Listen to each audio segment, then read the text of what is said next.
नमस्कार दोस्तों, भारत एक सोच देख रहे हैं आप। दोस्तों, मोहित पांडे जिसकी मृत्यु हो गई, जिसकी जान चली गई पुलिस कस्टडी में, और उसके बाद कई सवाल उठ रहे थे।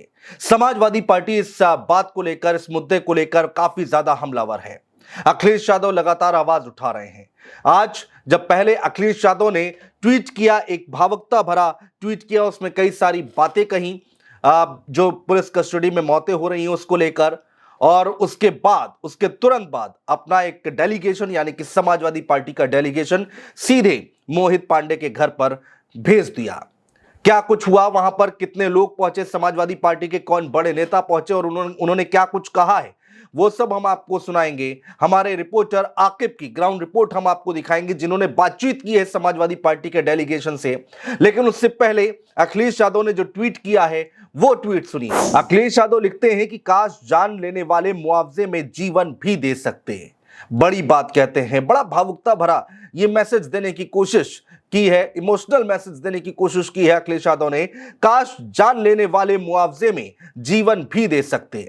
दिवाली पर जिन्होंने किसी के घर का चिराग बुझाया है, उम्मीद है वो झूठ के दिए नहीं जलाएंगे, झूठी रोशनी से अपने शासनकाल का घोर काला अंधकार मिटाने की कोशिश नहीं करेंगे। जनता पूछ रही है, जिसकी हिरासत में मौत हुई है उस पर बुलडोजर चलेगा? Question mark. निंदनीय लिखते हैं। ये अखिलेश यादव ने ट्वीट किया दोस्तों, और उसके बाद अखिलेश यादव ने अपना डेलीगेशन भेज दिया। समाजवादी पार्टी का एक प्रतिनिधिमंडल मोहित पांडे के घर पर भेजा है। जब वहां पर वो लोग पहुंचे तो उस वक्त क्या कुछ हुआ दोस्तों, वो भी देखिए और सुनिए समाजवादी पार्टी के प्रवक्ता नेताओं की बातें। सुनिए। राजधानी लखनऊ में लगभग 10 दिनों के अंदर 2 कस्टोडियल मौत हो जाती है, जिसको लेके राजनीति जो है वो तेज हो जाती है। मोहित पांडे के घर पे इस वक्त हम लोग मौजूद हैं। समाजवादी पार्टी का एक प्रतिनिधिमंडल देख सकते हैं मोहित पांडे के परिवार से मिलने आया है, जिसमें रविदास मल्होत्रा और तमाम जो बड़े नेता हैं समाजवादी पार्टी के वो शामिल हैं। बात करेंगे रविदास मल्होत्रा जी से। रविदास जी, एक बड़ा वाकया सामने आया है। छोटा सा मामला था, 151 का चालान था, उसमें विवाद होता है पुलिस लॉकअप में, एक मोहित पांडे नाम के व्यक्ति की मौत हो जाती है।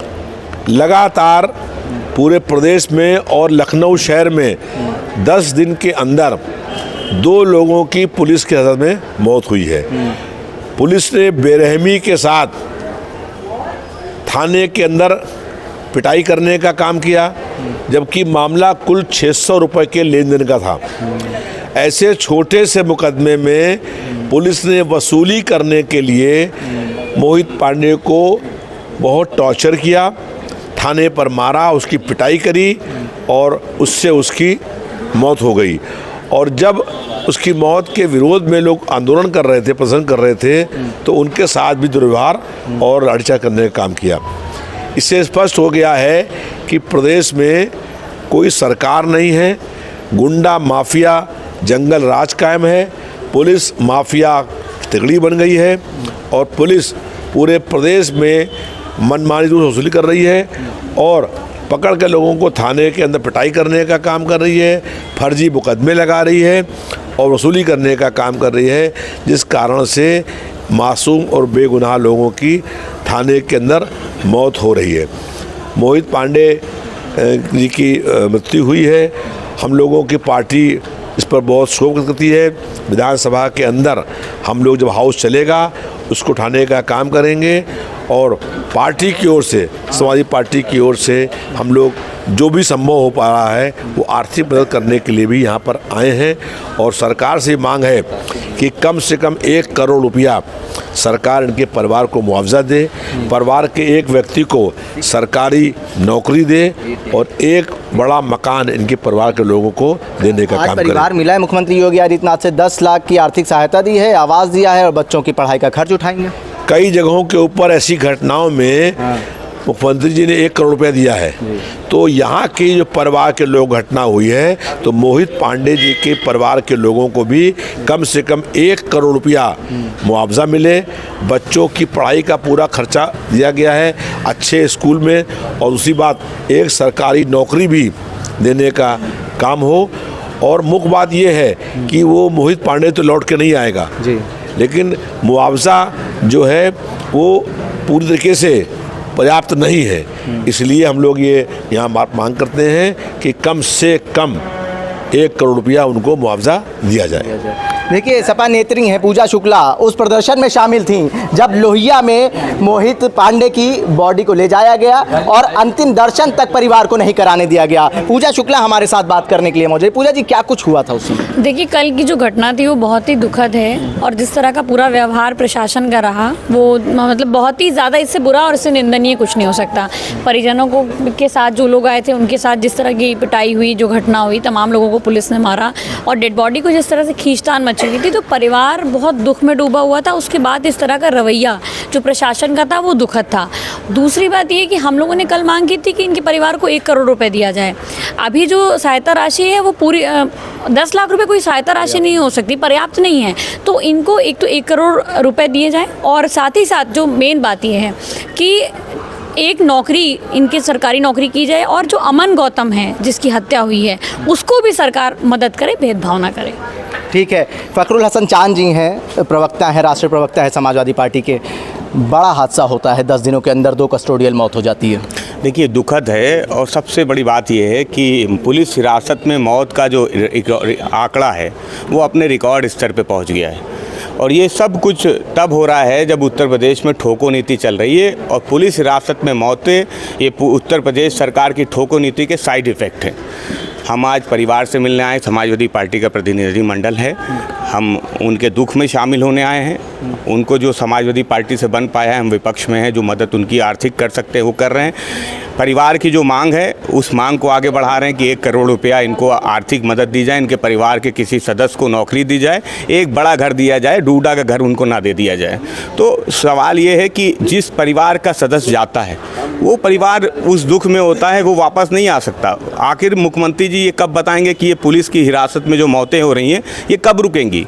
इनका अंत क्या है? उत्तर प्रदेश में लगातार एक के बाद एक आप ठोको नीति करते हैं, कभी मर्डर, कभी हाफ मर्डर, फिर पुलिस हिरासत में मौत हो जाती है। प्रदेश अपराध मुक्त बनाएंगे। देखिए, प्रदेश में क्या हो रहा है, एक हमारी बहन जो पुलिस में थी वो अपने घर जाती है, उसके साथ क्या होता है, वो तो पुलिस में थी। आज पुलिस की वर्दी सुरक्षित नहीं है और जो थाने में हो रहा है वो किसी से छुपा नहीं है। उत्तर प्रदेश की कानून व्यवस्था वो बस से पत्थर है। ये सब इस उत्तर प्रदेश की कानून व्यवस्था का हाल सब जानते हैं। कहीं पे कोई घटना होती है, कहीं पे सेलेक्टिव अप्रोच के साथ उस पर कार्रवाई होती है, कहीं ठोका जाता है, कहीं नहीं ठोका जाता है। कैसे किसी प्रभावशाली व्यक्ति का फ़ोन आया था, रातों रात उठा लिया गया? सुबह पुलिस, जो लोकल पुलिस थी, उसने कहा था सुबह आइएगा, मामला रफा दफा कर देंगे। देखिए, छोटा सा मामला था, 600 रुपए का। हाँ। और कोई मुकदमा दर्ज नहीं था। हाँ। अगर 112 पे किसी ने कोई आपको जानकारी दी है, आप लेके जाएंगे, उसके बाद इस तरह से पिटाई होगी, वो इसलिए क्योंकि पुलिस का जो मनोबल है वो बढ़ा है, क्योंकि भारतीय जनता पार्टी की सरकार में ठोको नीति चल रही है। तो ठोको नीति जब चलेगी तो उसकी साइड इफेक्ट आपको सामने देखने को मिलेंगे। पुलिस हिरासत में हो रही मौतें जो रिकॉर्ड स्तर पर पहुंच गई हैं, वो उसका केवल ये है कि जो ठोको नीति चल रही है उसका साइड इफेक्ट है। मानवाधिकार आयोग वो खामोश है। ऐसे आयोग जिनकी जिम्मेदारी बनती है कि ऐसे मामलों में उनको आवाज़ उठानी चाहिए, कार्रवाई करनी चाहिए, वो खामोश हैं। ये बहुत दुखद है। ऐसी घटनाएं लगातार बढ़ रही, क्या मांग करेंगे? देखिए, समाजवादी पार्टी ये मांग करती है कि परिवार को 1 करोड़ रुपए की आर्थिक मदद दी जाए, परिवार के एक सदस्य को सरकारी नौकरी दी जाए और उनको कहीं बड़ा घर दिया जाए, नगर निगम का डूडा का वो घर न दे दिया जाए। अगर ऐसी घटनाएं और सामने आएंगी तो उस पर आप लोगों का क्या रवैया? हम लोग लगातार आवाज़ उठा रहे हैं, लगातार इस मुद्दे को भी उठा रहे हैं, पुलिस हिरासत में मौतों के मुद्दे को भी उठा रहे हैं।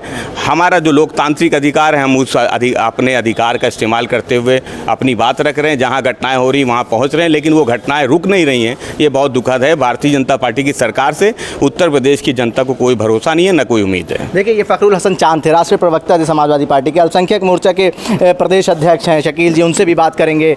आज आप लोग आए हैं मोहित पांडे के परिवार से मिलने। एक बड़ा हादसा हुआ है, परिवारजन अंतिम दर्शन भी नहीं कर पाए। बहुत ही अफसोसनाक है।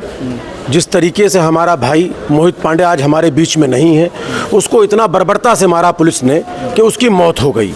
कल हमारी छोटी बहन पूजा शुक्ला जी उस परिवार से मिलने के लिए आई थी, सांत्वना देने के लिए आई थी। पुलिस ने हमारी बहन के साथ क्या किया आप लोगों ने देखा होगा, न्यूज़ में देखा होगा, वीडियो में देखा होगा। तो ये कहाँ का न्याय है भाई? क्या करना चाहते हो आप? जंगल राज है, गुंडा राज है? ये किसी के नहीं है। ये सिर्फ इसी तरीके से गुंडा राज और जंगल राज फैलाना चाहते हैं। ठीक है, देखिए आज समाजवादी पार्टी का एक प्रतिनिधिमंडल जो है वो मोहित पांडे के घर पर आया है और वो मांग कर रहा है कि 1 करोड़ की सहायता राशि दी जाए, सरकारी नौकरी दी जाए, बच्चों की फीस दी जाए और एक बड़ा मकान दिया जाए। और इनका कहना है कि हम ये मामला सदन में भी उठाएंगे और इस ऐसे मामले सामने ना आए, इसके लिए भी सरकार से अपील करते हैं।